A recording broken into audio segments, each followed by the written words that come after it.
Les inquiétudes de Bruxelles se sont confirmées. Le parti pro-Kremlin Smer a remporté les élections en Slovaquie. Son leader, Robert Fico, est une vieille connaissance de Bruxelles, puisqu'il a été Premier ministre de Slovaquie pendant 3 mandats, soutenant largement les décisions de l'Union européenne. Entre-temps, sa rhétorique a radicalement changé. Robert Fico est accusé de populisme, avec des promesses de campagne qui pourraient le mettre en porte-à-faux avec la politique étrangère de l'Union européenne, surtout lorsqu'il s'agit de la guerre en Ukraine. Mais d'abord, Robert Fico devra former un gouvernement de coalition. If Robert Fico is intent to deliver on his pre-election campaign promises, it will most likely mean that it will be more challenging for the European Union to reach compromise at the EU level. It does not mean that Robert Fico is ready to block all the decisions when it comes to Ukraine and Russia, but it might be a much tougher negotiator and might want to have more concessions for Slovakia or for his government in exchange of supporting the foreign policy decisions that he doesn't agree with.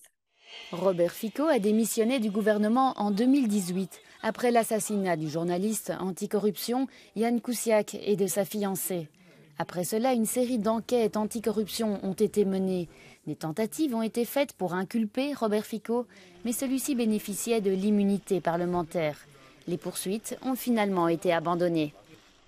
The last government, which ended in 2018, was full of corruption. Many cases, even his party is a little bit involved with the murder of investigative journalist Jan Kuciak from that period. So at least 40 people from his entourage, from the police, secret service, oligarchs. More than 40 people from his entourage are in jail or are facing justice now. So, of course, he wants to protect himself and his allies. Aujourd'hui, la Slovaquie est devenue un pays profondément polarisé. Pour les Slovaques vivant à Bruxelles, le résultat des élections est décevant. There has been hopes that the old system that we see in Slovakia, a system of oligarchs, a system of lies, a system of disinformation, of spreading hate, will finally end. There was some hope.